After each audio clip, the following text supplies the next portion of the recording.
Dead Cells, Hades, and Slay the Spire. Just a few examples of the genre of game known as the roguelike.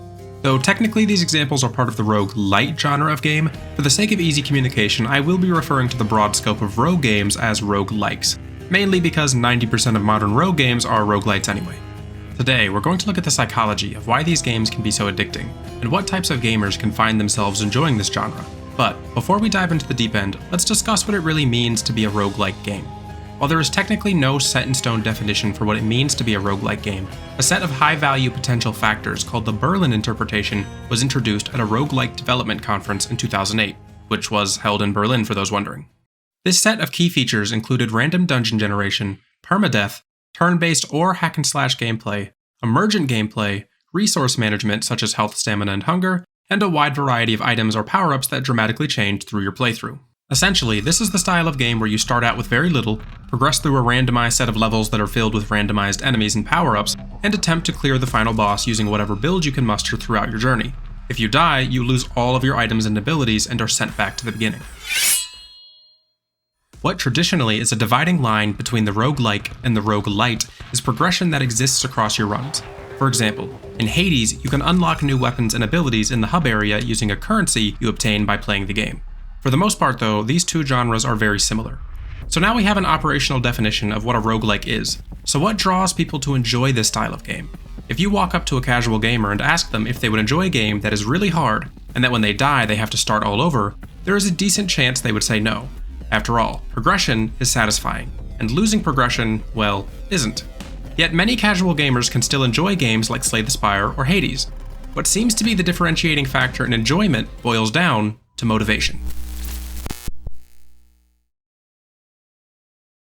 Some of you may remember previously on this channel I did a video discussing Quantic Foundry's gamer motivation profile, an interesting personality assessment that I recommend any gamer take that breaks down what motivates gamers to choose and play the games that they do.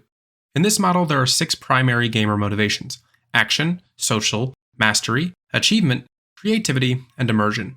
Each of these also has 2 subgroups within them, such as action containing excitement and destruction, or social containing competition and community. If you want an in-depth look at all of these factors, you should check out my video here. Now let's go back to the high-value factors we talked about earlier and do a little theorizing. A game theory, if you will.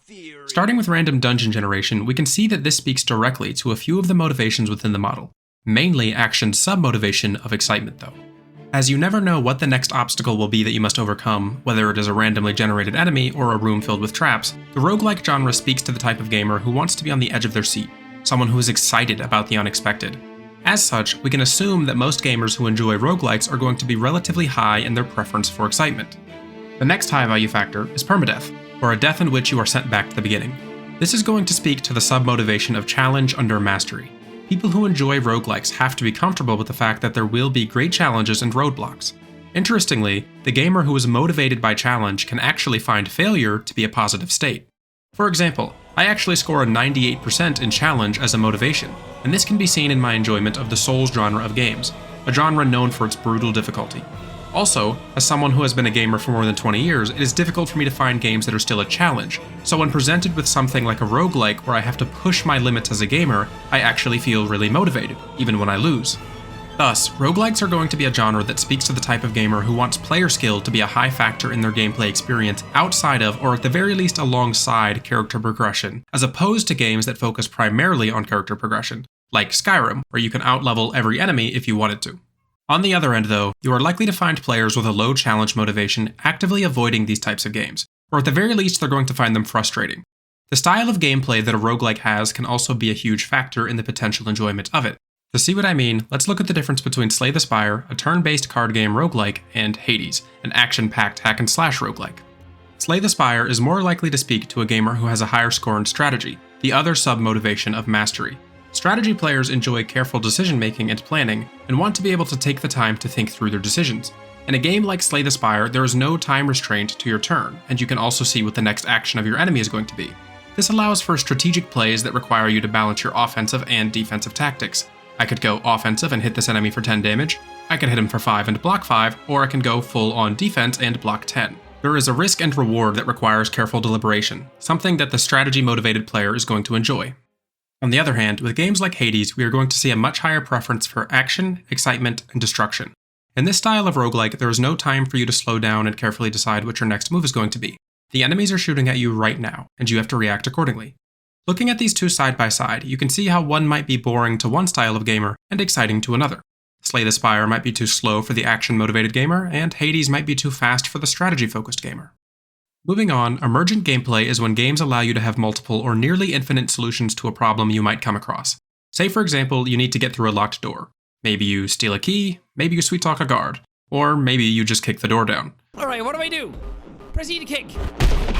Oh! That was sick! Roguelikes excel in emergent gameplay because of the random nature of both their level designs as well as the way in which you gain abilities or weapons. I'm going to group the factors of items and power-ups alongside emergent gameplay because both essentially strike the same motivations: design, power, and strategy. Players with a focus on design are going to enjoy the creative process of coming up with novel builds or solutions to get past a problem. For example, in Slay the Spire, I enjoyed making an infinite block build where all of my cards were designed to beef up my block, allow it to carry over from turn to turn, and then use that block number as an offensive tool. That isn't the only way to play the game though, and finding a unique way to express their creativity is what's going to be important to design-motivated players. Power-focused players are going to be similar, except they are typically aiming to find the most optimal build or solution as opposed to the one that is interesting to them. This type of player is the most likely to look up something like Hades weapon tier list and use the most optimal tool as a launching point for potential build ideas. You will also find that strategy-motivated players will adopt a similar mindset, except the strategy player is more interested in problem-solving themselves. In fact, many strategy players tend to be the ones who come up with the tier list that the power players then use. As we are going through these motivations, remember that you can be a mix of any and all of them. You can be a strategic, power, and design-focused player. That might look like someone who tries to pick the strongest build within the constraints of what they like. Maybe the Ironclad isn't the absolute best character in Slay the Spire, but you like his playstyle, so you will try to find consistent and powerful synergies with him, as opposed to just picking the best character. Outside of the primary factors that draw people into roguelikes, some minor factors can speak to a whole different style of gamer. If you have ever played Hades, you will know that outside of the crazy good combat and diverse builds, there also exists a fantastic and immersive story. One that gives you a canonical reason as to why you are dying and restarting, while also giving you in-depth conversations and relationships with characters you meet along the way. A gamer who is immersion-focused, someone who is interested in story and fantasy, could easily get attached to this type of game despite its difficulty. If challenge or death isn't extremely punishing, and in fact can even be rewarding, like in Hades where you get to go back and spend currencies and unlock new conversations, then the desire to play because of the story element can outweigh the lack of motivation in other areas. Completion can also motivate some roguelike gamers, especially those who enjoy roguelites, where some progression carries over between each run. In these styles of games, there are checkboxes that can be checked off, such as obtaining and upgrading every weapon. The completion-focused gamer is going to be satisfied only when every one of those boxes is checked. So, we know generally what motivates roguelike players: excitement and action, challenge and strategy, design, power, and occasionally even immersive elements like story or completion. It is also important to know what doesn't motivate people to play roguelikes. What types of gamers are not going to enjoy this genre of game? Primarily, it is going to be social gamers. In the social motivation, we have the sub-motivations of competition and community, neither of which are even a factor in roguelikes. Outside of the more niche type of roguelike gamer who plays them to set records or speedrun, there is no way to compete with or even interact with other players in this genre of game. It would make sense then that a player who derives satisfaction from either beating down other players or, on the other hand, befriending them will find little satisfaction from this genre.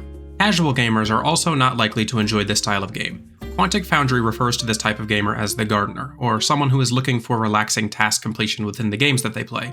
These are your Animal Crossing or Candy Crush players, people who want to play games that will allow them to relax. Outside of motivations, there are also some general psychology concepts that go into why roguelikes can be so appealing, such as loops, both low playtime loops as well as compulsion loops. One of the reasons that roguelikes can be so satisfying is because of the speed at which you can get back into the game and start trying again. If you are playing League of Legends or Overwatch, you have to queue for a game, wait for a match, get into a match, select your character, then wait for the match to start, a process that averages 2 to 5 minutes. This is known as downtime, and a playtime loop is the amount of time it takes to go from downtime to playing again. In roguelikes, if you die, then you can generally start your next run within 30 seconds, sometimes within 5 seconds. Their playtime loops are short. Psychologically, this alleviates a lot of the stress of failure, because before you even have time to fester on the negative emotion of losing, you are thrust back into another attempt.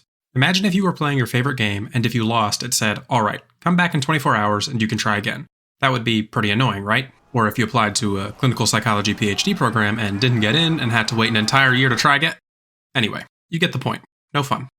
Roguelikes essentially take that to the other extreme by picking you up off the ground, brushing the dirt off your back and saying, alright, give it another go. Some games even give you an incentive to do so, like Tainted Grail, where you are offered a random boon upon losing a run. Another type of loop roguelikes offer is the compulsion loop.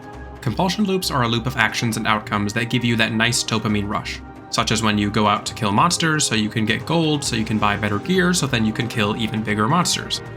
Not all roguelikes have this style of loop, and some offer it in different ways. For example, in Hades, when you die, you can use a currency to make your character progressively stronger between each run. The compulsion loop then motivates you to improve your character, and thus make the game easier with each subsequent run. Essentially, when you are heading out into a run, your thought process might not even be, I'm going to win this run, and instead, I'm going to hunt for this currency this run, which further puts you into the loop because those thoughts exist to eventually get you to beat the game in the long run. Other roguelikes offer a more horizontal style of progression, such as The Binding of Isaac or Enter the Gungeon, where instead of unlocking permanent upgrades for your character, you can instead unlock different characters or new items that will appear randomly in your run.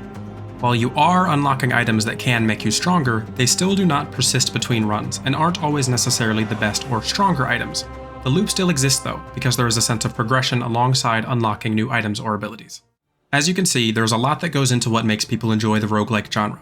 Whether you are an action-loving thrill seeker who enjoys chaos and destruction, a strategist who wants to develop the ultimate build to conquer your enemies, a brave contender seeking to overcome the most difficult challenges available, or just someone who likes the story and world presented in more modern games, the roguelike genre offers something for almost everyone. So, if you've never played one, consider giving the genre a chance, or, if you have, what are you waiting for?